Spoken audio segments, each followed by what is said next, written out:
Bonjour et bienvenue à Hop dans le Wok. La vidéo d'aujourd'hui est en collaboration avec Starfrit et on vous fait un plat super goûteux, le poisson bouilli sichuanais. On va commencer par voir ensemble la liste des ingrédients, mais si vous voulez la version écrite et imprimable, ça va être sur notre blog sur christinapotvin.com. Et si vous aimez nos recettes et nos vidéos, n'oubliez pas de mettre un petit commentaire et de mettre un pouce. Le poisson bouilli sichuanais, c'est une recette qui va quand même assez vite. Il y a un petit peu de préparation, mais la première chose qu'on va faire, ça va être de faire notre petite huile pimentée. Parce que ça, on va juste la préparer, on va la mettre de côté et on la ramène à la fin. On va avoir besoin d'une petite casserole et on va mettre un quart de tasse d'huile de canola. Après ça, on va mettre une cuillère à table de piment chili broyé et c'est ça qui va aider à rendre ça un peu piquant et orangé. Ensuite, on va utiliser du poivre de Sichuan vert. C'est la première fois qu'on le voit dans nos recettes. Vous êtes plus habitués de voir le rouge et je vous confirme qu'il y a une grosse différence de saveur entre les deux. Le poivre de Sichuan vert, c'est souvent plus vu avec les plats qui ont des fruits de mer et des poissons. C'est un petit goût d'agrumes. Il est moins piquant, moins engourdissant que le poivre de Sichuan rouge. Donc, ça vaut la peine d'avoir les deux types de poivre de Sichuan. Ça, on va utiliser une cuillère à table. On pourrait mettre les grains entiers directement dans l'huile ou on pourrait juste légèrement les briser. La saveur va mieux se répandre. Il faut juste faire attention pour ne pas trop le réduire en poudre parce qu'en chauffant l'huile, ça pourrait brûler. Si vous décidez d'y aller avec du poivre de Sichuan rouge, peut-être réduire un petit peu la quantité parce que c'est plus piquant et plus engourdissant. Donc là, on va brasser ça un petit peu, on va l'amener sur le feu et on va le chauffer juste assez fort pour qu'on voit un début de pétillement. Il ne faut pas que ça soit trop fort, sinon ça va brûler. On va laisser chauffer ça doucement jusqu'à temps que l'huile devienne un petit peu orangée. Je vous dirais que ça peut prendre environ 5 minutes, mais ça va dépendre de la force du feu. Une fois que l'huile est un petit peu orangée, moi je le retire du feu et on va mettre le couvercle. On va laisser ça de côté pour le ramener à la fin. Et là, j'ai oublié de le mentionner, mais la toute première chose à faire, c'est de remplir une marmite d'eau, de la mettre sur le feu et de commencer à la chauffer parce qu'on va avoir besoin de bouillir notre poisson tantôt et ça peut être long si on attend après ça. La prochaine chose qu'on va préparer, ça va être notre poisson. Aujourd'hui, on va utiliser 1,5 livre de filet de poisson blanc. Une des sortes de poissons qui serait souvent utilisée pour ce plat-là, ce serait le bassa, mais vous pourriez y aller avec de la morue ou le poisson blanc de votre choix.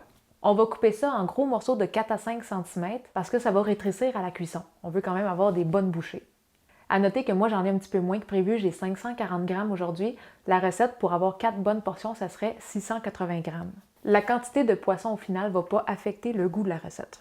Et le poisson, on peut garder ça de côté, on va le cuire, mais pas tout de suite. C'est une recette qui a quand même un petit peu de préparation, donc on va voir chacun des ingrédients, parce qu'après ça, ça va quand même assez vite au wok. Préparez-vous tout de suite 2 cuillères à table d'huile de canola pour le début de la cuisson. On a 3 gousses d'ail qu'on va hacher, mais pas trop finement pour pas que ça brunisse trop vite.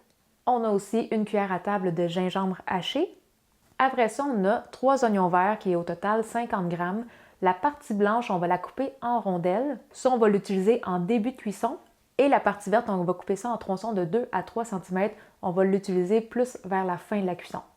Et là, un ingrédient classique de la cuisine sichuanaise, ça va être le tobanjang, la sauce aux fèves et piments rouges. On en utilise 3 cuillères à table et à noter que c'est des cuillères rases. C'est sûr que si vous faites des cuillères un peu trop combles, ça va être très piquant et très salé. Si vous n'êtes vraiment pas tolérant au piquant, il va falloir réduire la quantité d'à peu près de moitié. Mais gardez en tête que c'est pas juste une saveur de piment, c'est aussi une saveur de fèves fermentées, donc c'est très complexe. Cet ingrédient-là, vous ne pouvez pas le remplacer par de la sriracha ou du sambal olek, c'est vraiment différent.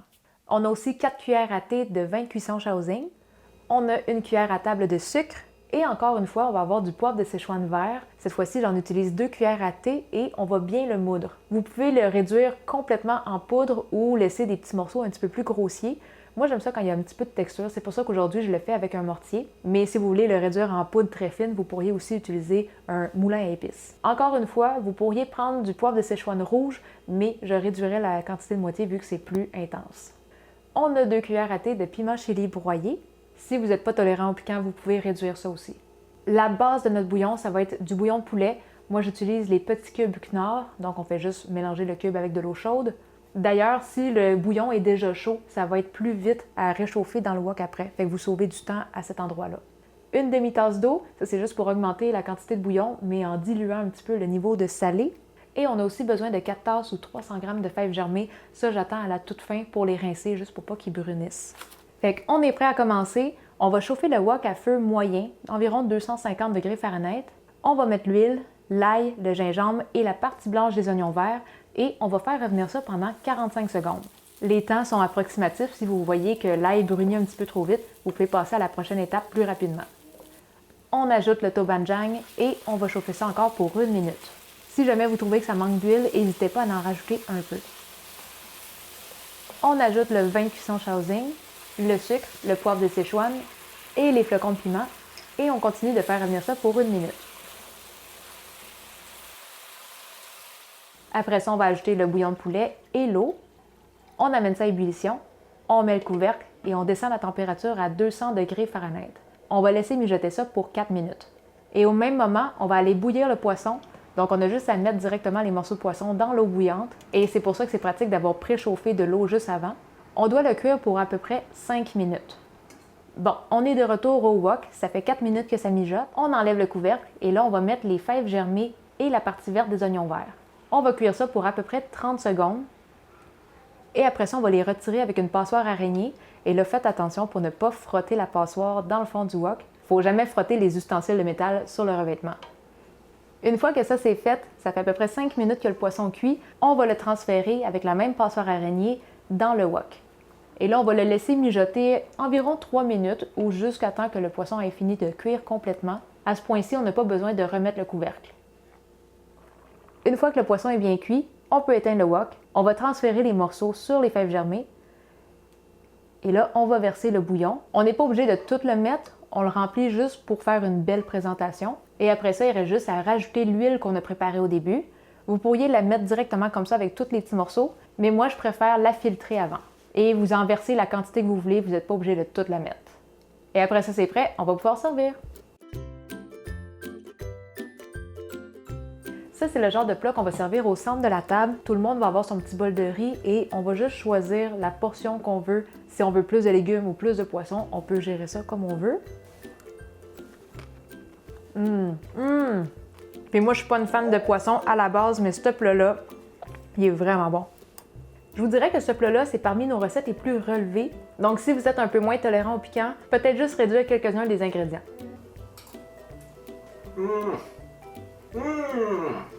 J'ai tout le temps adoré des plats qui goûtaient vraiment beaucoup. J'aime ça quand ça compte en termes de saveur, puis vous serez pas déçus, je vous le promets. Excellent! Tu veux ça? T'en veux? Tu veux avoir du bon riz? Souffle avec maman. Oui, regarde, c'est la même chose, Amy. C'est un petit peu piquant? Je pense qu'elle trouve ça un petit peu piquant. Mais à point, t'en veux encore? T'en veux un? Tu veux celui-là? Oui. On va tasser le poivre de Sichuan.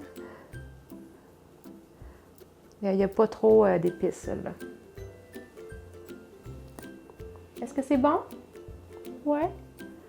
Fait que c'est déjà tout pour la vidéo d'aujourd'hui. On remercie encore Starfrit pour la belle collaboration. Et si vous avez des questions pour nous, la meilleure place pour nous les poser, c'est sur notre groupe Facebook Cuisine asiatique fait maison. N'oubliez pas de vous abonner à notre chaîne YouTube. Et sur ce, on se dit à la prochaine. Bye bye!